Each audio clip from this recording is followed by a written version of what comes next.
ওনার অধীনে এই নির্বাচনটা হওয়া উচিত না। ওই দিন দেখলাম নাসিরউদ্দিন পাটোয়ারি বলতেছে যে তার সঙ্গে নাকি বিএনপির ফাইট হবে, উনি জামাতকে পাত্তা দিল না। এখন এটা বলার অধিকার তার নাই, আছে। কারণ ওইটা বলার পরে, ওইটা শোনার পর আমি যদি হাসি, আমার মুখে যদি কৌতুকের হাসি ফুটে ওঠে, এই অধিকার আমার নাই। আমি একটু সরকারের সমালোচনা করি, তো সমালোচনা করা হয়েছে যে আওয়ামী লীগের প্রচুর লোক এসে আমার চ্যানেলে ভিড় করছে। একই প্রশ্ন আমিও দিলাম, পিনাকি ভট্টাচার্য দিল, রেজাল্ট কি এক হবে? জামাতকে আপনি যদি সমালোচনা করেন আপনি ঠকবেন এখন। কারণ আপনি যদি ওইটা না করে গায়ের জোর দেখান তাহলে আপনি আরও পিছিয়ে যাবেন। আমি বিএনপিকে বলবো তো আপনারা ভাই স্ট্র্যাটেজি ঠিক করেন। আপনি জানেনও না আপনার ঘরে নারী এখন কি ভাবতেছে। আগে তারা জামাতের নামই জানতো না, এখন তাদের মাথার মধ্যে জামাত শব্দ ঢুকে গেছে। আগামী নির্বাচনে কি এই অন্তর্বর্তীকালীন সরকারের রূপ পরিবর্তন হয়ে তত্ত্ব করে দিয়ে, যে আপনি তো দেখেছেন যে বেশ কয়েকটি নির্বাচনকে নিয়ে বেশ কয়েকটি প্রতিবেদনও হয়েছে, অনেকে গবেষণা করেছেন, সেখানে দেখা গেছে যে বিএনপির একটা পার্সেন্টেজ, জামাতের একটা পার্সেন্টেজ, এবং মজার বিষয় হচ্ছে অনেক বড় একটা অংশ, আমার কাছে একটা জরিপ আছে সেখানে 32.60% মানুষ কাকে ভোট দেবেন এটা সিদ্ধান্তই নেয়নি, এবং এই বয়সটা 18 থেকে 28 বছর। তো এই জায়গাগুলো থেকেই কি বিএনপি একটু মানে নিজেকে বড় দল হিসেবে দাবি করছে, বা আগে যেহেতু তারা সরকারে ছিল, এখন নির্বাচনটা কি শেষ পর্যন্ত ইউনূস সাহেবের অধীনেই হবে নাকি অন্য কোনো সরকার? প্রথমত হলো ওনার অধীনে হবে কি হবে না এটা আমি বলতে পারবো না, এটা বলতে গেলে জ্যোতিষ হতে হবে। আচ্ছা, ওই আলোচনায় আমি যাব না, কিন্তু হওয়া উচিত হবে কি না হবে সেটা আমি বলতে পারবো। ওকে, আমি ওইটাই বলেছি যে ওনার অধীনে এই নির্বাচনটা হওয়া উচিত না।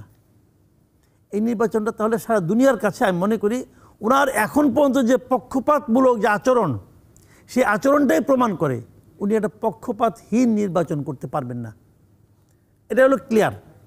আর বিএনপি নিজেকে বড় দল মনে করে করতেই পারে। ওই দিন দেখলাম নাসিরউদ্দিন পাটোয়ারি বলতেছে যে তার সঙ্গে নাকি বিএনপির ফাইট হবে, উনি জামাতকে পাত্তা দিল না। এখন এটা বলার অধিকার তার নাই, আছে।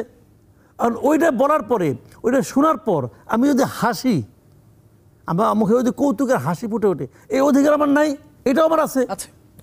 ওনার অধিকার আছে বলার। আমার সরাসরি ছাত্র শিবিরের নামে কোনো প্যানেল করেনি, এই প্যানেলের বিজয়গুলো কি? আমি একটু সরকারের সমালোচনা করি, তো সমালোচনা করা হয়েছে যে আওয়ামী লীগের প্রচুর লোক এসে আমার চ্যানেলে ভিড় করছে।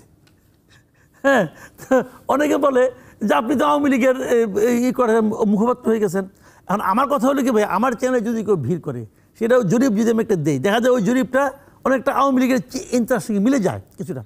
কারণ আমার কথা হলো কি, আওয়ামী লীগের যারা এখানে ভোট দিতে আসছে তাদেরকে আমি জিয়াফত করে নিয়ে আসছি? আমি নাই তো, তাদের পেছনে আমি কোনো অর্থ ব্যয় করছি? তাও তারা মনে করছে এটা একটা নিরাপদ জায়গা, তারা মনে করেন।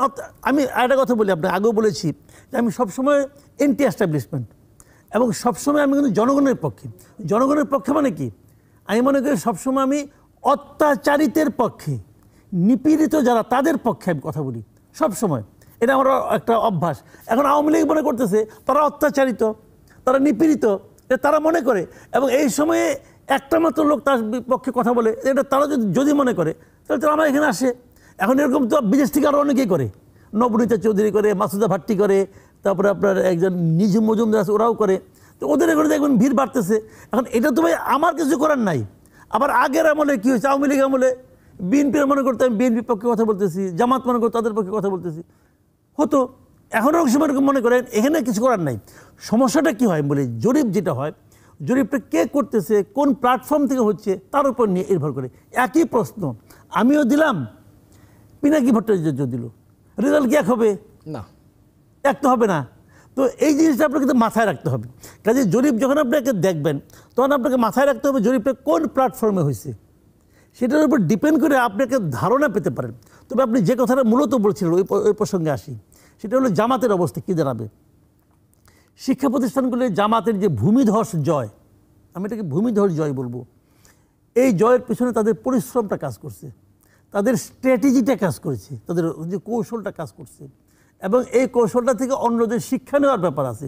জামাতকে দোষ দিন না, জামাতকে আপনি যদি সমালোচনা করেন আপনি ঠকবেন। এখন বাংলাদেশের রাজনীতি, বিশেষ করে ভোটের রাজনীতি, এটাকে জামাত চেঞ্জ করে দিছে। ভোটের রাজনীতিকে জামাতে ইসলাম চেঞ্জ করে দিয়েছে।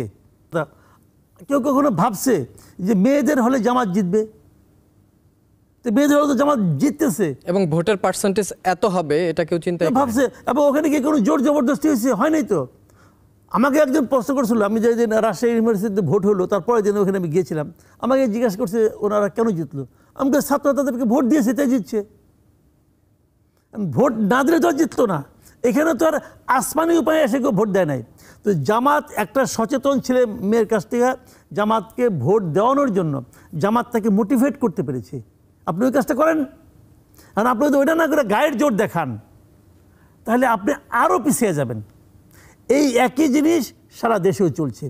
সারা দেশে আমি বলি আপনাকে, শিক্ষা প্রতিষ্ঠানের রেজাল্ট সারা দেশের জাতীয় নির্বাচনকে অত বেশি প্রভাবিত করবে না, এটা কখনোই করে না, অত বেশি না, তবে কিছু না কিছু করবে, অল্প হলেও করবে।